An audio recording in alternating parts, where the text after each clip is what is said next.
This is the Extra Mile. Hi, everybody. Welcome back to the Extra Mile. I'm Justin. That's G5. Hey, George. What's up? We're here with Caleb. Hey. Anyway, it's the Extra Mile. Dun, dun, dun. We are here. It's here. I don't think we're all completely awake this morning. No, it's fine. We need coffee. Let's pour the coffee. If you're just tuning into the Extra Mile, welcome. We're a semi-religious, religious podcast. We drink coffee. We talk about life. Talk about the Bible. Talk about all the things. Do you want coffee? Yes, please. Look at your fancy new mug. Fancy schmancy. My hands smell like diapers. There's a way to start. That's a segue. Do you want It coffee? smells like diapers because, not to leave anyone hanging. Oh, That's a man. Yeah, segue. no, I probably should. We adopted. Yeah, no. And one day, we have these cool little panel things on the walls, and we use this really sticky stuff to put them up. And apparently, I decided to spray it directly on my hand this morning, so that was fun. Better your hand than your face. Yeah. It's nothing that I haven't done before. I gotta say, our hands and arms were like super sticky when we. Was it Super 90? What is that? That spray can stuff? Oh, I don't even know. It's Anyway. 3M something. Yeah, it's supposed to adhere foam, and it did a really good job until It doesn't. it doesn't. Yeah. And then everything's falling apart. So this is all smoke and mirrors, everybody watching on YouTube. Yeah, and now people watching on YouTube are going to start looking in the background and be like, oh, I see wood poking through the background. Don't there. pay so Wow. much attention. Stop it. Stop looking at it. If you're looking in this Looking at area, our look flaws. here. Right here. That's one of our 2024 My goals. eyes are right here. My eyes are right here. Anyway. Oh, man. It's okay. It's interesting producing this work, and we're very grateful to have the space that we have. And so it's always fun to come in here and talk about stuff. So let's talk about something. Sure. It's the end of the year. It's getting colder. It's getting colder. My life is getting. No, I'm just kidding. Life is cold. I have something to warm you up. Are you prepared? Yeah, I'm always prepared for. Okay. warmth. So I have this cup, and I got this at there's a thrift store downtown at the American Council for the Blind. And I was going there to try to look for cool things, and I love pottery like this, and it's green, and it's got some red on it, little splashes. It's really cool. I was cleaning it the other day. I've had this for like 5 years, and I love this cup. I was looking at the bottom, and anyway, it has some writing on it, and I'll let you read it. Whoa! Wow, man. What does it That's say, crazy. George? It says G5, 1196. Uh-huh. Man, if it was 95, I know. That would be wild. Wouldn't that be crazy. bonkers? Perfect. Anyway, so it says G5, and I'm going to give you that cup. That's my No Christmas way. present to you. Really? Yeah. Well, wow. That is so special. So I love that cup. No, This is you my can love chalice. it too. Yeah. I have chosen wisely. It says, so someone carved G5 on the bottom of that, and so it was meant to be. Yeah. Like 20 years ago or more. Definitely more. Anyway, it's a good cup. It's not an ember mug, No, this is but this is amazing. I think it was neat. Well, so thank you were 1 year old when that was. Thank you. Here we go. Ready? Oh no. Oh, yep. That's okay. Yeah, we'll have to clean that up later. Could have done it over the table. We'd used a diaper wipe. It's good. It may or may not be clean. I'm just. I was thinking that the whole time. Like, wow. You just tell me after. George is just going for it. You said you were cleaning it. You looked at the may bottom have of it. kept rat poison in it. I just. It's been sitting in the shot for 20 years. You start getting a little dizzy. You know why? I may have laced it with something, with baby powder. Man. Well, going into the new year, do you guys have any New Year's resolutions? Anything like that? Do you guys do that? You into that? Not into that? Caleb's into that. I have been working on one. What's yours, Caleb? Well, I haven't worked on all of them yet, but I do them every year, and it'll probably be happening in the next week or so. And it's been kind of fun now that being married to sit down with Julie and talk through things that we both individually want to accomplish and together. But last year, I had never read the Bible end to end all the way through. Word. And I'm almost done. Wow, So, really? Really? Yeah, Wow. I'm super excited about that one. Because you're in December, did you do a yearly thing? I did a yearly plan, Nice. just chronological plan. Nice. But Where are you now? Titus. Oh, like you went from cover to cover. Uh-huh. Wow. Yeah. How did you get through Leviticus? Well, that's the thing. So, not to get sidetracked here and talk about this for a while, but I really enjoyed it. You know, I had never read the Bible end to end from beginning to end in 1 year or anything like that. You may have actually read the Bible cover to cover, you know, but just Sure, in not pieces, but not dedicated. from, Right. yeah.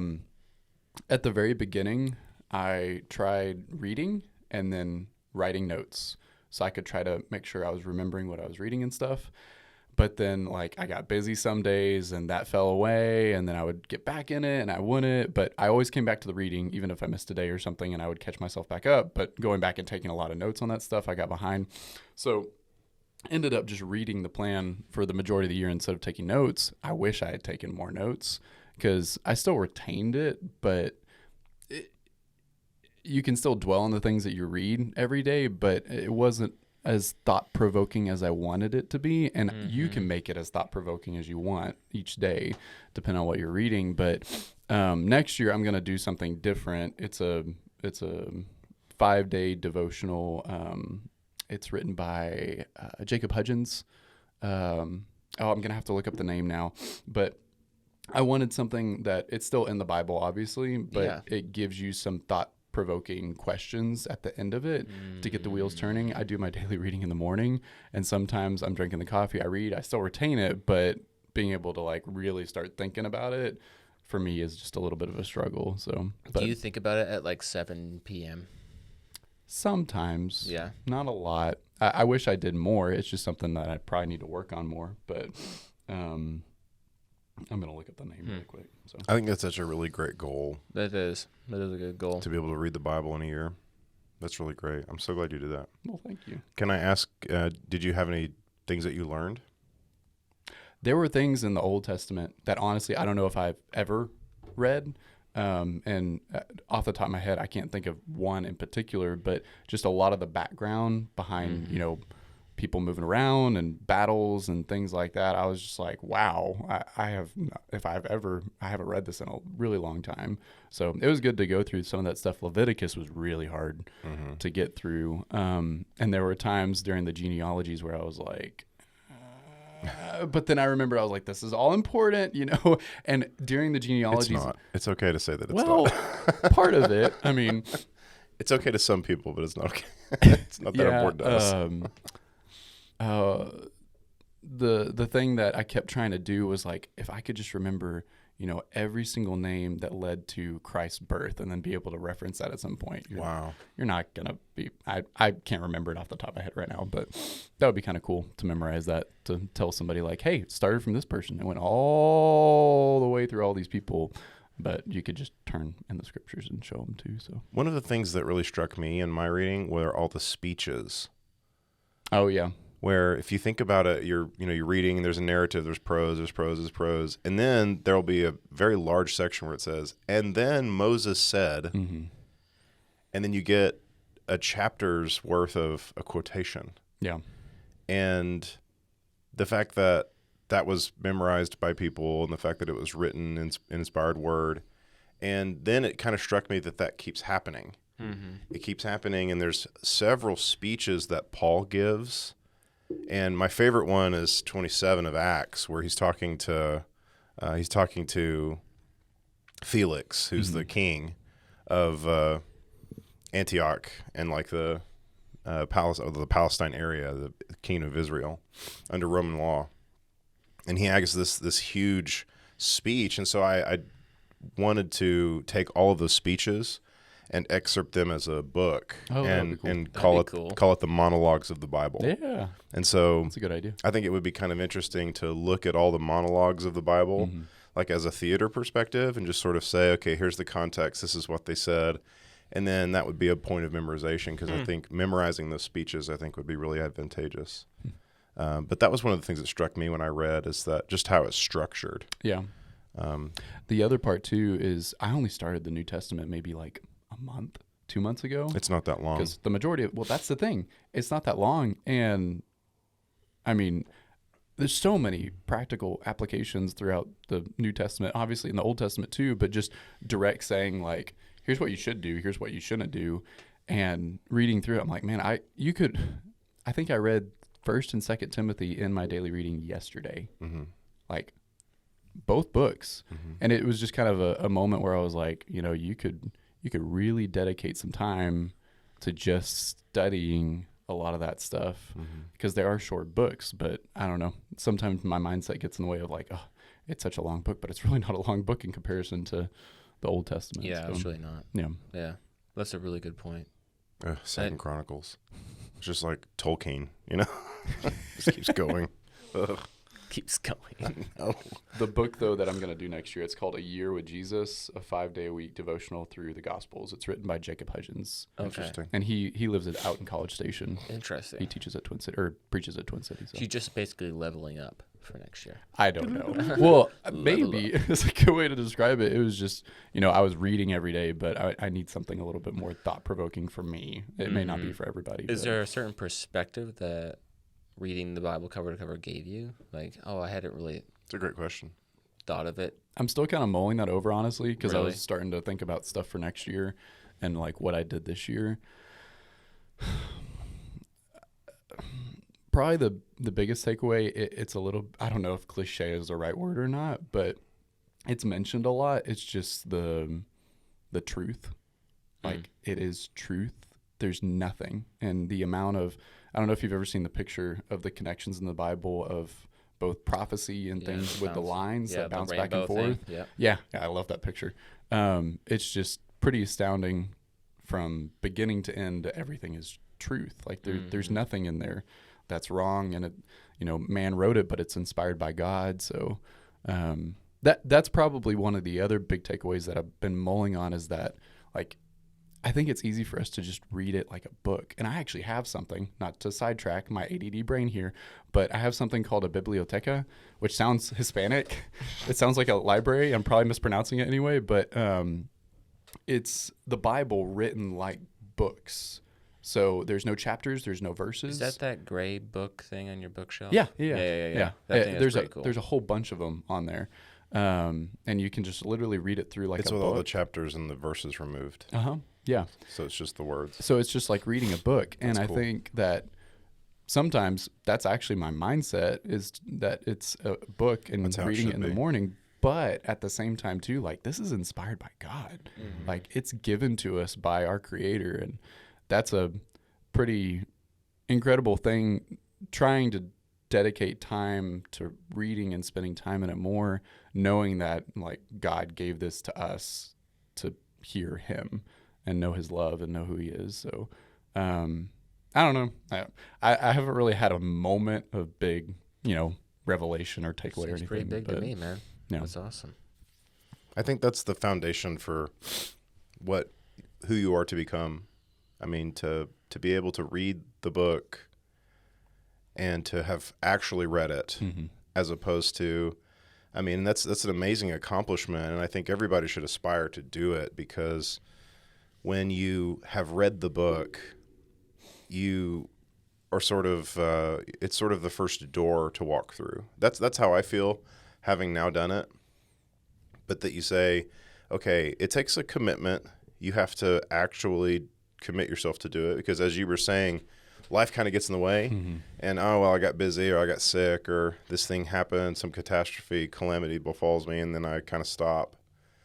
And to dedicate, you have to keep working at it. So it's a choice. And I think that's what Christ is talking about when he says, if you knock, it will be opened. If you seek it, you will find it. And because you have to dedicate, no, I'm going to do this. It's so easy to get distracted. And once you've read it, once you've read the Bible, you now have a choice. You can say, okay, do I now conform the pages of Scripture into what I want? Or do I conform myself to what's on the pages of Scripture? And that's the choice that both of us are. Everybody has to. You first have to read. You have to pass through that door. And that's a hard step. And everybody can do it. I mean, if we couldn't do it, it wouldn't be a book, right? It'd be something else. It'd be some mountain that we have to physically traverse or something. But the fact that it's just a book to read, or a series of audiobook recordings that you could, have somebody read it to you. Made or by what? Justin. What? Bye, Justin. Okay. Which I get no money for that still. Oh, well, it's fine. I'm not upset. And so as a work of being able to say, okay, I have now read the Bible. Now you've actually walked through the door, and now you find yourself at like the hallway goes this way. And do I cut the scripture to make it to what I want it to say, or do I change myself to be like what the scriptures say? And that's a question to propose to you. Have you been faced with that choice anytime during your reading where you say, maybe I should not do that anymore? What happened? He just kicked the I kicked AV. the thing. I was like, oh, I'm so mad at what you were saying. It's like, it conforms to us. I haven't really had a moment. Wow, I just spilled coffee everywhere. Yeah. But Is everybody okay? What's No. happening? Just a little glitch. I don't know here. what's Just a happening little this morning. glitching. It's Yeah. okay. We'll edit this part out. The number of times you say that, I was watching the videos back and it was like, we'll edit this out. I'm like, I'm never editing this out. But no, I haven't really had a moment where I've thought like I need to change that one specific thing. There's definitely things that, reading through it, I've realized I need to work on. But part of it at the beginning of the year, I'm terrible with keeping New Year's resolutions. Yeah, me like too. I'll make them and I'll be great about it for, I think, a month, sometimes less than that, sometimes a tiny bit more. But this was one last year that I was like, man, I just really, really want to do this. And it's not actually, I don't think it's necessarily for everybody. Some people sitting down and dedicating a whole year to reading end to end, you could still read the Bible in different ways and accomplish it over multiple years or even months. You could do shorter plans or longer plans. But for me, it was two things. One, I just really wanted to do it. But two, it helped me with self-control and building good habits, because daily reading for me has always been something that I've been weak at, where, I'll still dedicate time to it, but dwelling on it and meditating on it, that's been something that I've really been trying to work at doing this daily reading this year too. So that was a big thing for me, being able to, and I'm not done yet. I still have a couple weeks to go, but being able to accomplish that this year was important for me. There were other New Year's resolutions I failed at completely, just didn't even just get close to them. Working out every day, yeah, that didn't happen. But also, it wasn't a SMART goal. I almost did the Teen Devo actually on building SMART goals. If you've heard the term before, it's I don't even remember the acronym now, but specific, measurable, achievable, reachable, and time bound. Working out every day. That's a terrible goal. Yeah, that's dumb. You don't have anything that you're. Instead of saying that, you could say, I'm going to work out for 30 minutes, 3 days a week, doing this to accomplish this. That's a SMART goal. But obviously that didn't happen this year. So I really side railed there. But all that to say, like, I enjoyed it. I would probably do it again. It's just I want to do it a little bit differently next year and have some things that, help me meditate and prick my mind on things that I need to, be dwelling on. Did you use a physical Bible or did you use electronic Bible? So I would have liked to use a physical Bible more, but the plan that I chose was a chronological one, and I don't have. Actually, we probably do have a chronological Bible now that I think about it. But also, this is so sad, but I love the Kindle tracking thing where it shows how many weeks you read in a row and days that you've read in a row. Yeah. And honestly, it was one of those things that helped me. I was going to say, sometimes reading a physical book, I can see the bookmark go down and down, and that motivates you. But I could also see the Kindle doing the same thing. I think about that. So you have the Bible in your Kindle. Yep. That's cool. That is pretty cool. Yeah. I haven't put the Bible on my Kindle. Well, you're almost there. You can do it. You're in Titus? Yeah. Philemon? Yeah. When you say chronologically, are you meaning like cover to cover, or you mean like it's chronologically how it's written? How scribes and people have assumed that it was written. Right. Interesting. Yeah.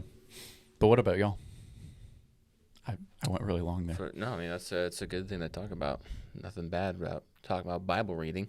No, I think that's really it. I think that's such a great goal, Caleb, that you've decided to do that and that you've actually done it, and that's awesome. And you're almost there, And I think for me in that study, whenever I sort of found myself in 2 Corinthians, or I found myself, reading more of the philosophy in Ecclesiastes, I thought that was really striking. Of wow, look at these things that I just sort of have questions to life, and here they are written in black and white, millennia ago, multiple millennia, 2,000, 3,000 years ago. Yeah, it's one of my favorite books. I just find that the pages of the scripture are so interesting I have a question, let me search for it, and I typically find what I'm looking for. That's the thing, though. You got to approach scripture, and really meditate on it. And think about it. I think so many of us, we try to approach scripture, or we read scripture, especially if we don't have a religious background, and we take the scriptures and we approach it like it's a textbook, and we just read it for what it is, and we think, well, that's really silly, and move on. And if we actually learn to dissect what it's saying, think about things from the writer's and reader's perspective, and what those symbolisms or what those metaphors or stories or analogies meant to them and what they were thinking at the time, really helps us understand. They struggle with the same thing I struggled with, and I just need to now apply that to me as a 21st century person. And it really changes the game, because that's what scriptures are. It's a life book. It's some Jewish meditation literature meant for us to meditate on it all the time. Yeah, I don't know. I think it's interesting to see the parallelisms of that versus self-help. Like if you just took a secular approach to self-improvement. Exactly right. Yeah, I mean, that's the thing. We want the answers right now. Right. Yes. And so it takes a lot of contemplation. It's that dedication. Caleb basically has illustrated it through this last year, which is awesome, to say that, okay, well, I want to get better at this. Well, how do you get better at that? Oh, I'm better now. Level up. It takes commitment, right? You have to invest time. You have to almost set yourself up for success. I have to have that tactile reminder that I'm progressing, or I like having little achievements that pop up on the Bible reading app that, oh, you've been reading 400 days in a row or whatever. And I got to keep my streak going so I can learn that second language. But whatever that is to keep you motivated. For Bible reading. Well, but then it's like whenever you're walking up a mountain, you take every step, and then when you're halfway up, you stop and you turn around and you look how far you've come. And there's significant progression that's been made, and all it was just daily taking little steps. And so that's such a great thing. I'm so glad that you've done that and shared that with us, Caleb. Thanks. That's another thing too, is like we have so much time, and we can easily fill in that time with Bible reading or with studying the scriptures. But at the same time, I think sometimes we make it such an idol that if we don't, or we mess up, or we just get busy and we don't, and we end up just beating ourselves up, and we think, I've sinned because I didn't read that chapter today. That was me last year, because I tried to do it last year. Yeah. And then last year was wedding, meeting Julie, right, all the things, and there were so many things that distracted me, which obviously it shouldn't have. But even before then, like when we started dating, it just kind of fell in. I was like, oh man, I need to read, and then it would be 2 days behind and a week behind and 2 weeks behind. And when you get to that point, it just becomes overwhelming where you're like, I'm never going to be able to get back. So, and actually this year there was 1 week where it didn't happen, where I didn't read any that 1 week because there was just a lot life going on, and obviously I should have, because it would have helped with life going on. But I ended up catching up, and my thought process around it was like, it's okay. It's my own thing. I can do it at my own pace. If I don't finish it in a year, that's okay. And I ended up catching up over time. I didn't sit down and read the entire week in one day. Right. But yeah, it can be overwhelming when you fall behind on things that you want to accomplish, and then you're like, I'm never going to be able to get back to where I was. And then you unnecessarily just beat yourself up about it, and that's not healthy either. So I want a text message from you whenever you read 1st, 2nd, 3rd John and Jude. Okay. I want you to be like, wow, that only took me like 2.5 minutes. You can get 15 sermons out of those 3 books, but it only takes 2.5 minutes to read them because there's only like 4 chapters and they're real short. Mm-hmm. That's what I was saying is about recording it. Recording the scriptures is that I can look at chapters and I can be like, that's about 6 minutes. That's about 9 minutes. Is there an average to a chapter? They are on average about 4 minutes. Really? Of recording. That's crazy. That's interesting. Yeah. And then like it's interesting because the New Testament chapters in the Gospels, they're really long. Mm-hmm. Really? Like 50-something verses. And then in books like Judges, you're more like 30 verses, 25 verses. So they're much shorter chapters. So what's the longest? The longest chapter is Psalm 119. Yeah. That's obvious. But like that's long. That took me I think that took me 18 minutes. Okay, 18 minutes. Oh no. It took me 45 minutes to record. And then after I had edited it all down, it was 18 minutes. Wow. Yeah. So put that one aside. There's another Psalms that are really close to that, right? There's like Psalm 78. They're just long. They're just really long. Yeah. Is there any outside of those few that are like, I guess not 20 minutes? Are there any like 20 minutes or?